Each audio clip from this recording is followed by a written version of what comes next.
पूरा दिख रहा है ना? देखिए, तो इसमें पढ़ेंगे limitations. Now the movement civil CDM is over, खत्म हो गया। अब इसका क्या लिमिटेशंस हो गया? कोई भी चीज में हमेशा लिमिटेशंस रह जाते हैं, कुछ ना कुछ कमी रह जाती है। तो ये जो इतना मास मूवमेंट था, इसमें भी कुछ लिमिटेशंस, कुछ कमी रह गया। उसी कमी को पूछा जाता है what were the limitation. Direct question बन सकता है इसे, what were the limitations of the CDM, इसके क्या लिमिटेशंस रह गए। तो इसको वन बाय वन देखेंगे। इसमें कई सारे क्वेश्चन बन सकते हैं, ये जो लंबा पैराग्राफ है इसके बाद इसमें बहुत सारे क्वेश्चन बन सकते हैं, अलग अलग टाइप के क्वेश्चन आते हैं इसमें। तो सबको वन बाय वन करके देखेंगे। तो हम लोग ये टॉपिक पढ़ेंगे आज।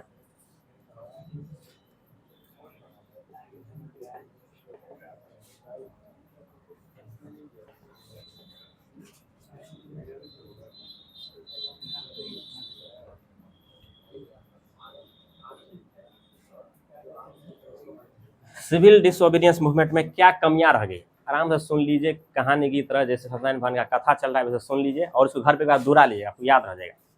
इतना रटने की जरूरत नहीं पड़ेगा आपको। पहले बुक को पढ़ देते हैं तो अच्छे से क्लियर आ जाएगा। नोट, देखिए पेज नंबर निकाल लीजिए, आप लोग भी ध्यान दीजिएगा। 43 पेज नंबर पे कुछ न्यू वर्ड्स आएगा तो आप मीनिंग लिख लीजिएगा। करके note all social groups were moved by abstract concept of Swaraj.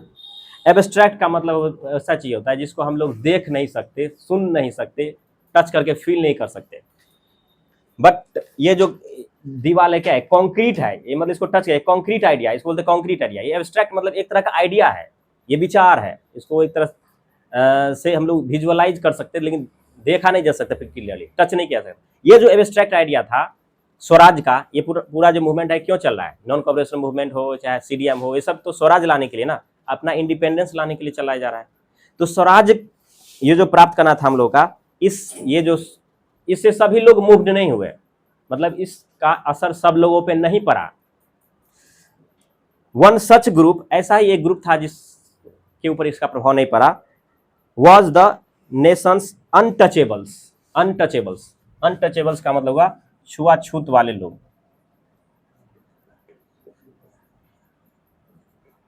Untouchable का मतलब होता है ऐसे जाति के लोग जिसको हम लगता है कि छू देगा तो हम गंदे हो गए, या फिर छुआछूत जैसा महसूस होता था। आज के समय में बहुत ना कम हो गया, but think about the past, कितना ज्यादा था ये। एक बार अगर इस रास्ते से चल जाएगा, एक घर के बगल से गुजरा था तो लोग क्या करते थे, पानी मार देता था, धो देता था रास्ते, घर पे आ गया घर को धो देता था। इतना ज्यादा, बहुत ज्यादा था। धीरे धीरे ये कंजर्वेटिव आइडिया खत्म हो गया, लेकिन अभी भी बहुत कुछ है। तो ये जो टचेबल्स उस लोग को बोल देते हैं, अनटचेबल छुआछूत, अनटचेबल मतलब छुआछूत। तो जो लोग अनटचेबल्स थे उन पे इस प्रकार प्रभाव नहीं पड़ा था। जो लोग अनटचेबल्स थे, छुआछूत जैसे लोग थे, उन पे इस मूवमेंट का ज्यादा असर नहीं पड़ा। Who from around the 1930s has begun to call themselves Dalit और ओप्रेस्ड। ये लोग 1930 से जो थे अनटचेबल्स लोग, 1930 से खुद को क्या बुलाते थे, दलित बुलाते। दलित का नाम तो सुने होंगे, दलित लोग, दलित बहुत पिछड़ा लोग होता है ये लोग, या इसको इंग्लिश में बोला जाता है डिप्रेस्ड। ऑपरेस्ड भी लिखा गया इसमें, ऑपरेस्ड लोग या दलित लोग। ये लोग का काम बहुत सोसाइटी में बहुत ज्यादा काम होता है। हम लोग को लगता है कि लोग बहुत ये, लेकिन बहुत ज्यादा काम होता है। जैसे ट्रेन में जो टॉयलेट्स है, कोई नॉर्मल आदमी जाकर साफ करेगा किसी दूसरे धर्म का? नहीं करेगा, लेकिन वो लोग करता है। नाला जो भर जाता है बड़े बड़े महानगरों में, उसमें घुस करके वो लोग साफ करता है, कोई आदमी करेगा? नहीं करेगा। तो ये लोग बहुत ऐसा काम है जो नॉर्मल जाति के लोग नहीं करेंगे, वो लोग उस काम को करते हैं। नाला साफ करना, बहुत सारी चीज है जिस लोग वो इस तरह का काम करते हैं। बड़े बड़े मार्केट में, पटना में जो लॉज होता है, इसमें जो टॉयलेट साफ करने होता है, कौन साफ करेगा? नॉर्मल कोई जेबे नहीं करेगा, क्योंकि हम क्यों साफ करेंगे, हमारे पास पैसा है, कोई नहीं जाएगा। तो वैसे लोग बुला के काम करवाया जाता है। मतलब इनका भी काम बहुत इंपॉर्टेंट होता है, रोल बहुत इंपॉर्टेंट होता है। इसको दलित बोला जाता है, खासकर इसमें जो बहुत ही लो कास्ट के लोग होते हैं। वैसे कास्ट का नाम नहीं लेना चाहिए, लेकिन कास्ट में जैसे इसमें बोला जाता है कि डोम हो या फिर चमार हो, हालांकि अब वैसा नहीं है परसेप्शन, लेकिन पहले के जमाने में इसमें बहुत ज्यादा था। मुसहर हो, तो ये सबको माना जाता है कि छोटा कास्ट है। तो ये लोग अनटचेबल बोला जाता था। तो इन पे कोई प्रभाव, ज्यादा प्रभाव इस मूवमेंट का नहीं पड़ा, ठीक है। For the long Congress had ignored the Dalit. लंबे समय से जो कांग्रेस थी वो दलित को इग्नोर कर रहे थे। अब आपको आइडिया लग जाने से क्यों इग्नोर कर रहे थे, क्योंकि कांग्रेस ज़्यादातर सपोर्ट कर रहे थे जो हिंदू लोग थे, तो आप जैसे हाई फैमिली के लोग थे, हाई फैमिली के लोग थे, तो उनको सपोर्ट करेंगे, इधर इसको भी सपोर्ट करेंगे तो गड़बड़ हो जाएगा, क्योंकि दोनों तो एक साथ आएंगे नहीं। आगे लिखा भी है क्लियरली, देखिए लंबे समय तक कांग्रेस ने इन लोगों को क्या किया, इग्नोर कर रहे थे, ठीक है। For the fear of offending, यहां पर लिखा है क्योंकि उन्हें डर था, ऑफेंडिंग द सनातनीज, क्योंकि उनको लगता है कि इससे कहीं सनातन धर्म के जो लोग फॉलो करने वाले हैं, सनातनी लोग, वो ऑफेंड हो जाएंगे, ऑफेंड मतलब परेशान हो जाएंगे। तो सनातनी जो लोग हैं, या उसका अलग से दूसरा नाम दिया गया the conservative high cast Hindus, जो हाई कास्ट हिंदूज हैं, कास्ट में भी हाई कास्ट के हैं, लेकिन वो कंजर्वेटिव है। कंजर्वेटिव मतलब उनकी सोच बहुत ही पुरानी है, इस तरह की जो सोच है कंजर्वेटिव। उन लोगों को इनसे प्रॉब्लम था कि भाई दलित लोग अभी भी है, बहुत सारे ऐसे सोसाइटी में अभी भी है, लेकिन बहुत थोड़ा कम है। तो उनको लगता था कांग्रेस को कि अगर दलित को हम सपोर्ट करेंगे तो क्या हो जाएगा, जो सनातनी है वो हर्ट हो जाएंगे, वो ऑफेंड हो जाएंगे, परेशान हो जाएंगे। उसके आगे देखिए, but Mahatma Gandhi cleared that Swaraj would not come for 100 years। लेकिन महात्मा गांधी इसमें एक अच्छा स्टेप लेते हैं और कहते हैं कि अगले 100 साल में भी हम लोग को स्वराज नहीं मिलने वाला है, हमारा रूल नहीं आने वाला है, until and unless if the untouchability was not eliminated। जब तक अनटचेबिलिटी, ये छुआछूत एलिमिनेट ना हो जाए, खत्म ना हो जाए, तब तक अगले 100 साल में भी हम लोग को सेल्फ रूल प्राप्त नहीं होगी, स्वराज प्राप्त नहीं होगी। क्योंकि स्वराज आएगा तो सबके सहयोग से आएगा, कोई पर्टिकुलर लोग 10 लोग करेंगे तो उससे नहीं होगा, पूरी भारत अगर ताकत लगाएगी तभी तो अंग्रेज भागेगा। तो यहाँ पर कहने का उनका ये मतलब है। और ये जो धारणा थे लोगों के अंदर ना, महात्मा गांधी ने देखी उन्होंने क्या किया इसके लिए, लोगों के दिमाग से निकालने के लिए, अपर कास्ट के लोग जिनको लगता था कि ये बहुत गंदे लोग हैं, तो उनके दिमाग से निकालने के लिए चीज को महात्मा गांधी ने खुद आगे स्टेप्स उठाया। ही कॉल्ड द अनटचेबल्स हरिजन, उन्हें अनटचेबल्स लोगों को हरिजन कहा।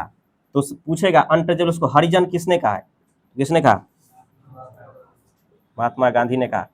और ये हरिजन, हरि का मतलब क्या, भगवान, और जन का मतलब हो गया संतान। ये हरिजन, हरि का संतान है, उन्होंने हरिजन नाम दे दिया, दलित का नाम हरिजन रखा गया है। ये आपको क्वेश्चन से भी आते हैं।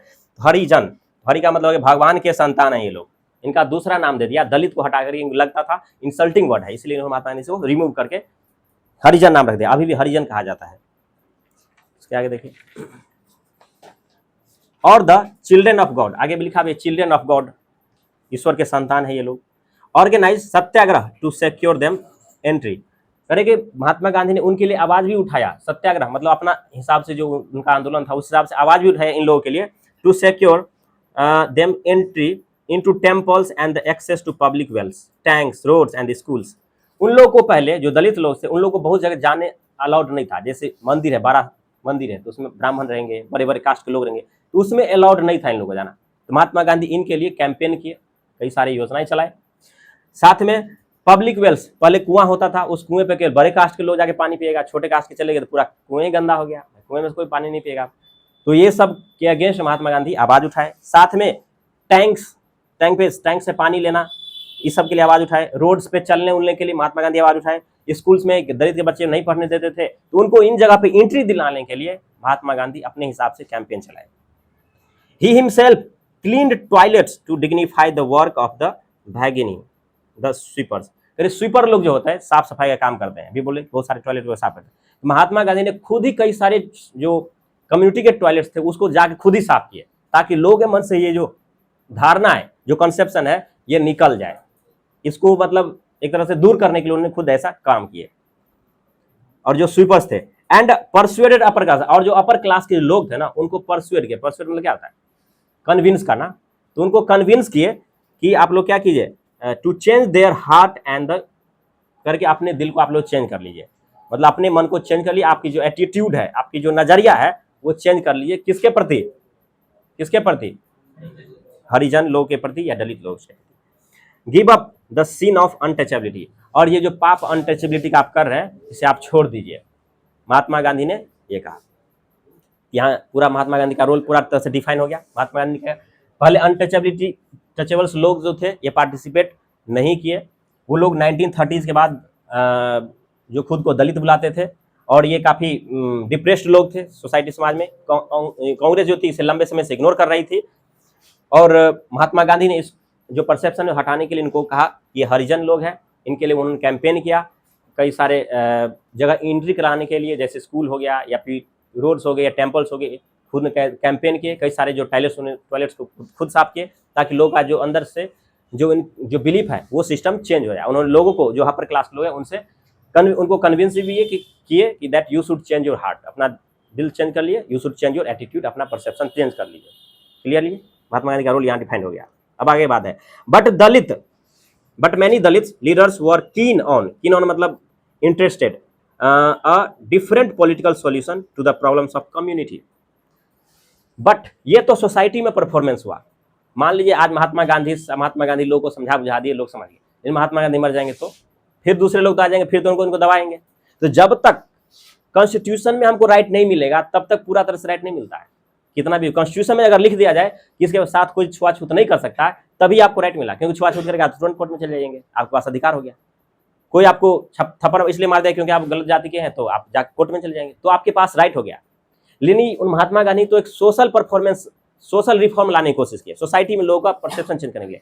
लेकिन दलित का मानना था कि नहीं, हम ये काम किए तो ये तो बेटर है मेरे लिए, लेकिन मुझे एक कॉन्स्टिट्यूशनल सॉलिड प्रूफ भी चाहिए।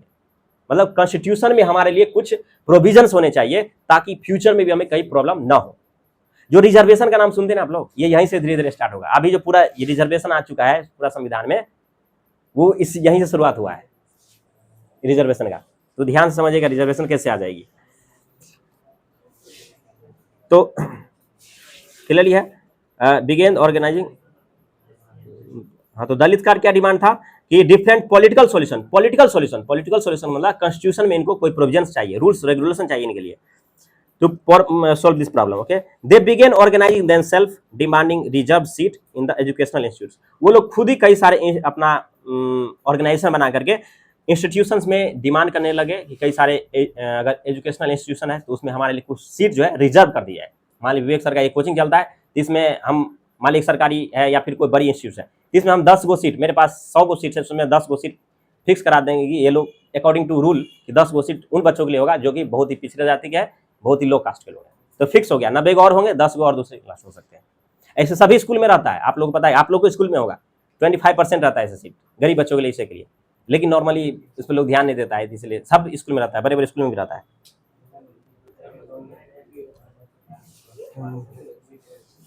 उसके बाद है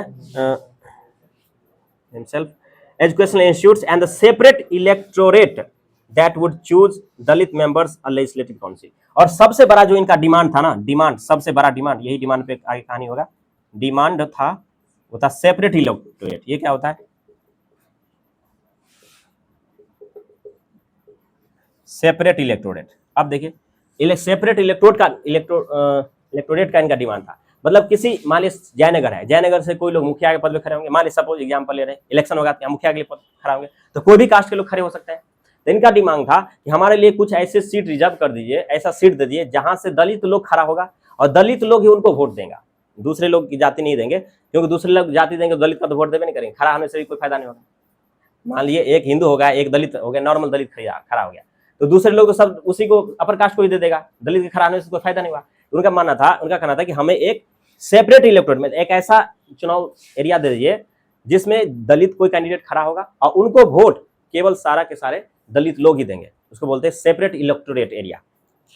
इनका डिमांड था ये, ठीक है। इसमें कोई दूसरे जाति के लोग वोट नहीं करेंगे, लेकिन आगे जाके कुछ बदलेगा, इसलिए ध्यान समझिएगा। इसमें वोट कौन करेंगे? केवल दलित लोग ही करेंगे और दलित ही इसमें खड़ा होंगे। आगे देखिए, that would choose Dalit members for legislative council. इस तरीके से क्या होगा, दलित लोग चुन करके वो सिलेक्ट होकर के अपने लेजिस्लेटिव असेंबली में जाएंगे, वहां पर उनका भी एक अधिकार होगा, वो दलित लोग लिए फाइट करेंगे। रामविलास पासवान के नाम सुने, जैसे वो लोग पासवान जाति है जितने उनके तरफ से वो जीते थे, तो वो क्या हुए, लेजिस्लेटिव असेंबली में गए, वहां पर समान जाति के लिए अपना आवाज उठाए। वैसे ही हर जाति में इस तरह से होता है, आवाज उठाता है, उसके लिए उनकी समस्या को सोल्व किया जाता है। संविधान तो ऐसे चलती है, देश ऐसे चलता है। उसके बाद है पॉलिटिकल एम्पावरमेंट। दे बिलीव, उन लोग का मानना था कि पॉलिटिकल एम्पावरमेंट मिलना चाहिए। एम्पावरमेंट मतलब पावर, पॉलिटिकली उनको एम्पावर करना पड़ेगा, मतलब जानबूझ के उनको कुछ रूल उनको अधिकार देने पड़ेंगे, राइट्स देने पड़ेंगे। Would resolve the problems of their social disability. उनकी सोसाइटी में जो डिसेबिलिटीज है, जो सोसाइटी में उन्हें प्रॉब्लम फेस कर रही है, इनका सॉल्यूशन क्या था? इनका सॉल्यूशन था पॉलिटिकल एम्पावरमेंट।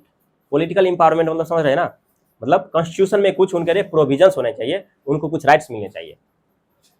आगे है Dalit participate in the civil disobedience movement was therefore limited, इसीलिए दलित लोग पार्टिसिपेट जो किए उसमें बहुत लिमिटेड थे सिविल डिसोबीडियंस में, क्योंकि कांग्रेस चला रही थी और कांग्रेस से इनका ज्यादा लिंक नहीं था, ये ज्यादा इंटरेस्ट नहीं दिखा रहे थे।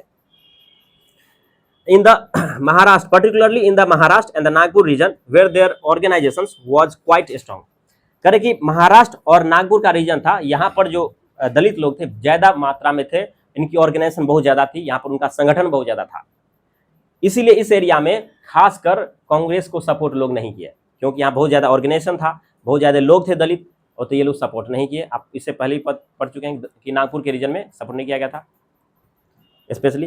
तो महाराष्ट्र और नागपुर के रीजन में किसको सपोर्ट नहीं किया गया? कांग्रेस को सपोर्ट नहीं किया गया, किसके द्वारा? दलित लोगों के द्वारा, किनकी नंबर्स में ज्यादा था।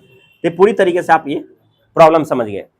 तो क्या इनकी प्रॉब्लम सोल्व हुई तो होना चाहिए, आवाज उठा रहे थे उस वक्त की बात कर रहे हैं, तो आप आगे सोल्व हुआ कि नहीं हुआ? आगे है अगला स्टेंजा में, इसका आंसर है पैराग्राफ में। तो उसके बाद है डॉक्टर भीमराव अंबेडकर, प्रॉब्लम समझिए।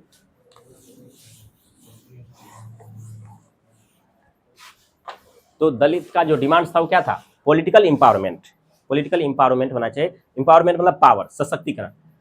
तो इनको न्याय दिलाने के लिए एक मसीहा का जन्म होता है। अब पहले से वो मसीहा मौजूद था, वो था भीमराव अंबेडकर। इनफैक्ट ये बहुत बड़े मसीहा है, अगर इनका नाम इतने बड़े हैं जैसे आप अभी शायद इमेजिन भी नहीं कर सकते। आप समझिए प्राइम मिनिस्टर से ज्यादा है और राष्ट्रपति से ज्यादा है, देश में किसी आदमी से ज्यादा भीमराव अंबेडकर का नाम है, क्योंकि इनको माना जाता है इन्होंने कॉन्स्टिट्यूशन बनाया था। ये हर एक उस वक्त ऐसा कॉन्स्टिट्यूशन बना दिए थे कि आज भी वो बहुत ज्यादा वैलिड है। थोड़ा बहुत चेंज करना पड़ सकता है, मिन्यूट चेंजेस, बट आज भी बहुत ज्यादा वैलिड है। इसके लिए भीम आर्मी अलग से चलती है। भीम आर्मी का नाम सुने होंगे आप लोग, पता नहीं, चंद्रशेखर जो है उसका तो ये अकेले नहीं बनाए थे कॉन्स्टिट्यूशन बहुत सारे लोगों ने बनाया था, लेकिन ये इनको हेड कर रहे थे। तो इनके साथ क्या हुआ देखिए, Bhimrao Ambedkar who organise the Dalit into the depressed class association. Bhimrao Ambedkar भी ऐसे ही बहुत ही लो क्लास से बिलोंग करते थे भीमराव अंबेडकर, और ये बहुत ज्यादा हाईली एजुकेटेड थे। ये जाके आपको ब्रिटेन में पढ़ाई किए थे और ये वकील थे, और कई सारे लैंग्वेज इनको जानकारी था, और कई सारे इनके पास डिग्री थे पीएचडी के, बहुत सारे में उन्होंने इकोनॉमिक्स में डिग्री हासिल कर लिए थे, और ये संविधान भी काफी अच्छा ज्ञाता थे। तो ये जो है किस क्लास से बिलोंग करते थे? डिप्रेस्ड क्लास से। डिप्रेस्ड मतलब है दलित क्लास से, ये भी खुद का बिलोंग करते थे। ये पढ़े लिखे थे, तो इनको लगा कि ये बहुत बुरा हो रहा है, तो उन्होंने डिप्रेस्ड क्लास की स्थापना की थी, और यही बहुत इंपॉर्टेंट पॉइंट है, आपको याद रखना है। Depressed classes association,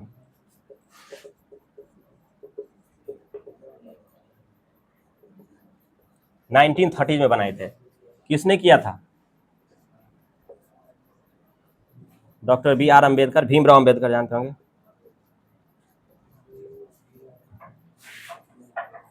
B R Ambedkar, Bhimrao Ambedkar ने स्टैब्लिश किया था। ये उन लोगों के लिए एक ऑर्गेनाइजेशन बनाया था। ठीक है, आगे देखिए क्या हुआ।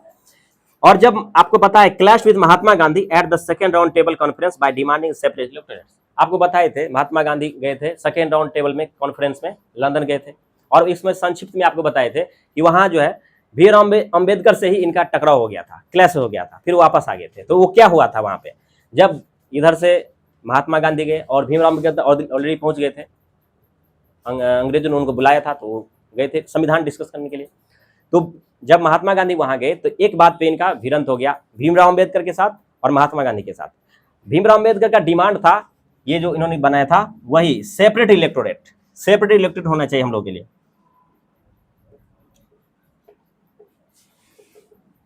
सेपरेट इलेक्टोरेट, आप समझ गए इसका मतलब क्या होता है? अलग से ऐसा जगह जहां पर दलित खड़ा होगा, दलित ही वोट देगा। तो महात्मा गांधी इस बात से डिसएग्री हो गए, बोले कि ऐसा कैसे होगा। उनका मानना था, यहाँ महात्मा गांधी का क्या मानना था कि अगर इस तरह से हम अलग कर देंगे ना, तो वो कभी भी हम लोगों के समाज से जुड़ नहीं पाएंगे। हमेशा वो हमें अपने आप को एक अलग महसूस करने लगेंगे, सेपरेट हमेशा से महसूस करने लगेंगे। मान लीजिए जैसे पूरे इंडिया में, मान लीजिए पूरे बिहार में ऐसा 10 गो एरिया हो जहाँ पर दलित लोग ही खड़ा होता है, दलित लोग जीतता है, तो हमेशा अलग हो जाए ना हमारे सोसाइटी, हमारे समाज से वो इंटीग्रेट नहीं पाएगा, जुड़ नहीं पाएगा, वो अलग रहना शुरू कर देंगे, अलग थलग रहना शुरू कर देंगे। तो महात्मा गांधी ये माना था। भीमराव अम्बेडकर का मानना था कि नहीं, अगर हम उनको ये अधिकार देते हैं तो उनका उन्नति होगा, उनका विकास होगा, क्योंकि वो जो है बहुत पीछे छूट गया है कहीं ना कहीं। भीमराव अम्बेडकर ये माना था। तो इस बात के पे उन दोनों के बीच में क्लैशेस हो गए। थोड़ा पानी पिलाइए, तो बोतल है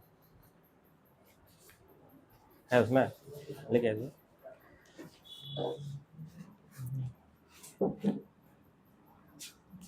separate इलेक्ट्रोस when the British government कंसीड Ambedkar demands, ये दोनों डिमांड रखे ब्रिटिश गवर्नमेंट के सामने, महात्मा गांधी भीमराव अम्बेडकर। तो ब्रिटिश गवर्नमेंट एग्री हो गए इनसे कि चलो ठीक है भाई, तुमको ये सेपरेट इलेक्टोरेट्स दे देंगे। तो उधर नाराज हो जाएंगे कौन?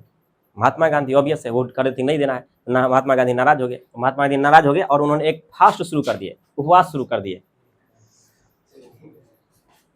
महात्मा Gandhi began a fast unto death, वो एक ऐसा भूख हड़ताल पे चले गए कि जब तक जिंदा है तब तक भूख हड़ताल पे रहेंगे, जब तक हमारे डिमांड नहीं माने, अनटू डेथ।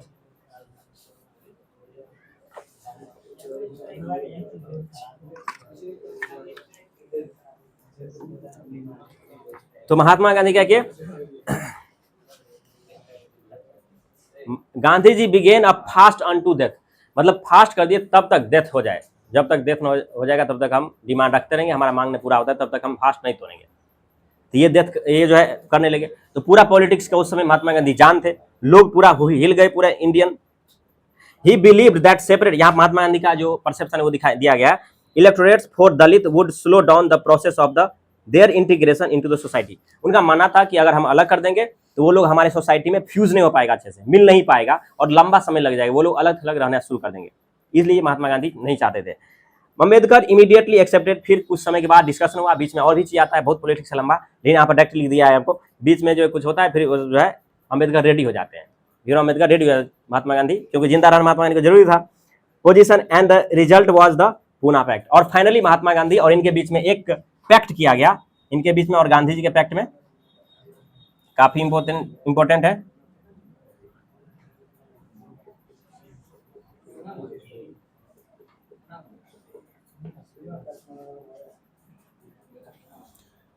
सितंबर 93 सितंबर, ये काफी इंपॉर्टेंट पैक्ट है।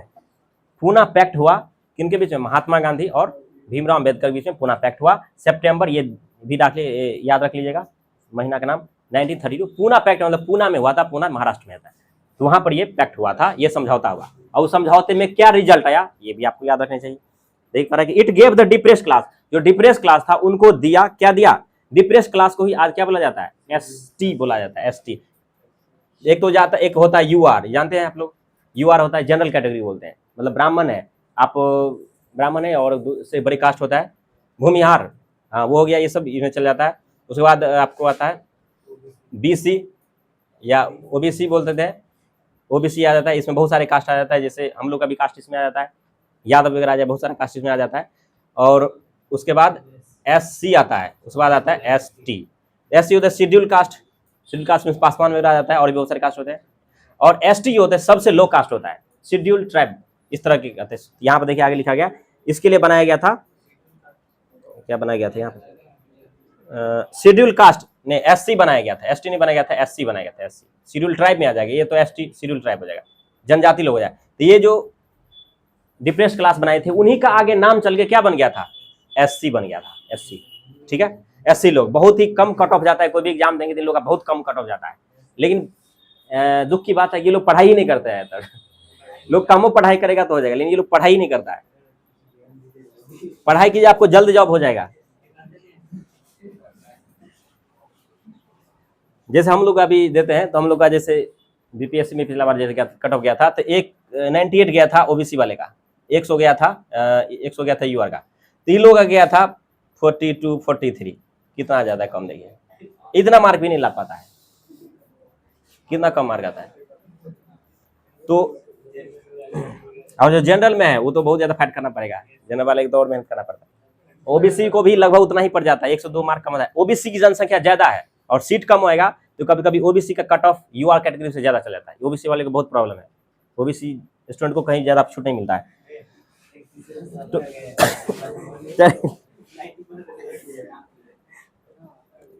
तो देखिए तो इनका क्या रिजल्ट निकला ये देख लेते हैं हम लोग। Caste reserve seat in the provincial and the central legislative assembly. Finally जो पैक्ट हो गया, पैक्ट कहाँ पे हुआ था बताइए तो? पूना में कब हुआ था? सितंबर याद भी लग गया। तो इसका रिजल्ट ये निकला कि फाइनली महात्मा गांधी भी एग्री हो गए और उनको फाइनली सीट दिया गया, रिजर्व सीट। देखिए अब वो सेपरेट इलेक्टोरेट नहीं दिया गया बल्कि रिजर्व सीट दे दिया गया। जो प्रोविंशियल इलेक्शन हो गया, प्रोविंशियल मतलब जो लोकल लेवल पे जो इलेक्शन होता था तो जो वो, और सेंट्रल लेवल पे जो इलेक्शन होते थे वो, उसमें इनको क्या दे दिया गया? Reserve seat. कि मान लीजिए कि यहाँ पर अगर मुखिया का चुनाव है, इसमें से अगर कभी दलित खड़ा होगा तो कभी आपको दूसरे जाति खड़ा होगा, लेकिन दलित को दलित ही वोट नहीं देगा। यहाँ पर जनरल इलेक्टोरेट कर दिया गया कि वोट आप दलित खड़ा हो सकता है लेकिन वोट कोई भी जाति देगा आपको। ठीक है, यहाँ देखिए बदल दिया है, provincial and the central legislative councils but they were to be, ये लाइन बहुत लोगों को समझ में आता है, but they were to be voted by the general electorate. जो इनको वोट दिया जाएगा वो जनरल इलेक्टोरेट, जनरल मतलब क्या था? सब लोग के लिए वोट दिया जाएगा। आप किसी एरिया से खड़े तो जरूर होंगे लेकिन वोट आपको कोई भी कास्ट दे सकता है, अगर जीते तो जीते, हार गए तो हार गए, सिंपल बात। लेकिन सीट आपके लिए रिजर्व हो जाएगा। सीट बहुत जगह रिजर्व है इन लोगों के लिए, जितना भी आप रिजर्वेशन देखते हैं उसमें सीट रिजर्व होता है। जैसे एससी हो गया, एसटी सीट रिजर्व होता है, इतना परसेंट इसको सीट, इसमें से वही लोग उस पर फाइट करेगा, उन्हीं लोग को जॉब होगा, बाकी सीट बच गया उस पर आपका होगा। तो ये पैक्ट यहीं पे बन गया पूना पैक्ट के द्वारा। उसके बाद है आगे, the Dalit members however continue to be oppressive of the Congress led national movement. The Dalit movements however continue to be apprehensive of the Congress led national movement. मतलब फिर भी दलित लोग जो थे, जो कांग्रेस के द्वारा मूवमेंट चलाए गए थे, उनसे खुद को थोड़ा दूर ही रखे, उनसे ज़्यादा क्लोज नहीं आ पाए। तो यहाँ पर 2-4 पॉइंट आपका पूरा क्लियर हो जाना चाहिए। तो पूना पैक्ट के बारे में आपको नोट्स पूछेगा, write a short note on Poona pact. तो पूना पैक्ट के बारे में कहाँ से लिखेंगे? पूना पैक्ट बोले Bhimrao Ambedkar establish the depressed क्या था, depressed class association in 1930s and on the round table conference he demanded the separate electorate, ये याद रहे, separate electorates from the British government agreed but the Mahatma Gandhi was disappointed. Hence, the Mahatma Gandhi started fast unto death. Finally, Ambedkar accepted and signed a Pune Pact between Mahatma Gandhi and Ambedkar was signed. Sign किया गया था Poona pact इतने year में। और इसमें इसका ये जो सॉल्यूशन निकला है that some seats will be reserved for the Dalit और depressed class in the provincial elections और द लेजिस्लेटिव इलेक्शंस में उनके लिए सीट रिजर्व रहेगा। काउंसिल बोल दीजिए, सीट रिजर्व रहेगा, but there will be general electorates. ये आपको ऑब्जेक्टिव में पूछने के चांस है। तो वहाँ पर जो वोट दे सकते थे वो स्पेशल नहीं बल्कि जनरल, कोई भी वोट उनको दिया जा सकता था। जो उनका डिमांड था सेपरेट इलेक्टोरेट्स, वो रहा कि खंड हो गया, वो खंड हो गया, ये कैंसिल हो गया। सेपरेट इलेक्टोरेट्स इनको नहीं दिया गया बल्कि इनके बदले में इनको क्या दिया गया? रिजर्व सीट दिया गया और जनरल इलेक्टोरेट्स इनको कोई भी वोट दे सकता था। तो पूना पैक्ट ये हुआ और पूना पैक्ट खत्म हो गया इसके थ्रू, इनका डिमांड खत्म हो गया। इधर के लोग खत्म हो गया। अब स्टार्ट होगा कि मुस्लिम वाला। तो मुस्लिम मूवमेंट की पार्टिसिपेट किया कि नहीं किया, तो ये तो अभी 5 मिनट बचा हुआ है, तो चलिए थोड़ा लिख लेते हैं हम लोग। लिखिए तो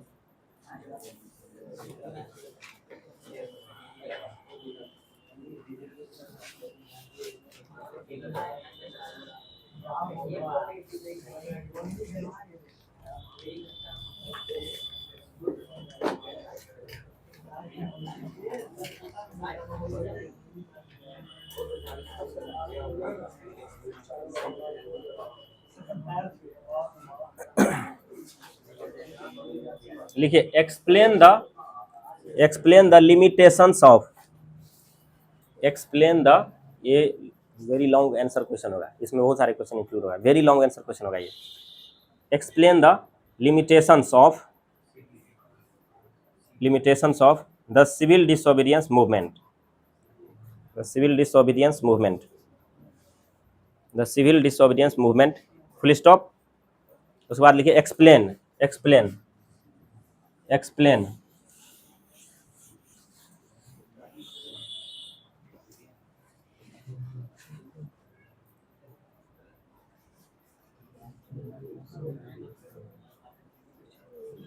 मार्कर कहाँ चला गया? तो इसमें हम लोग लिखेंगे, पहले लिखिए देयर आर, जैसे these are the following limitations, these are the following limitations of CDM, these are the following limitations These are the following limitations of the CDM of the CDM of the CDM. इसमें first number लिखिए, Dalits were not treated by the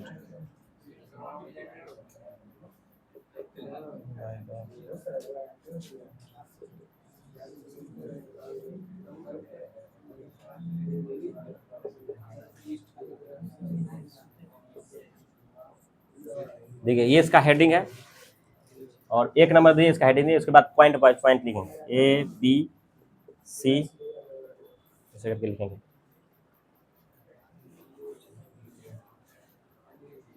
ऊपर का heading भी आपको याद रहेगा तो अपने मन से नीचे लिख पाइए। 7 minutes left is enough. Have patience. Behave like cool.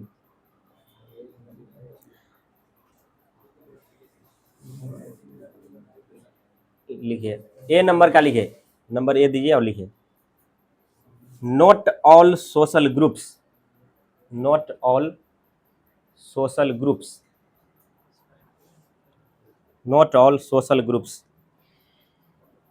were moved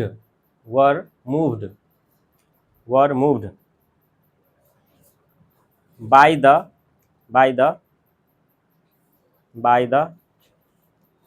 abstract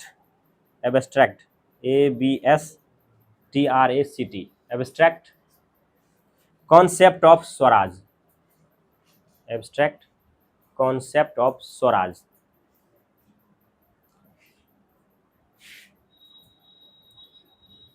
B number लिखिए द दलित्स ब्रैकेट में लिखिए depressed classes DEPRESSED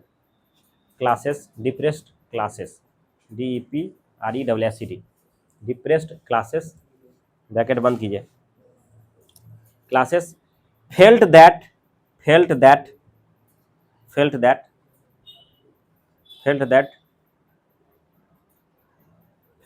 the Congress had ignored them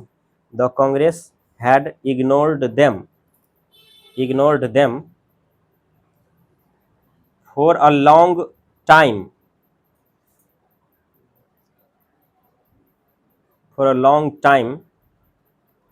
to avoid offending OFFENDING offending bracket में लिख लीजिए, नहीं पता चल रहा, परेशान करना offending मतलब होता है परेशान करना। offending सनातनीज SANATANIS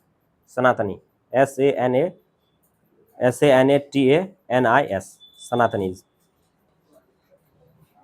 लास्ट पॉइंट है सी, एक और लिख लीजिए इसमें therefore सी नंबर का therefore they did not fully support the movement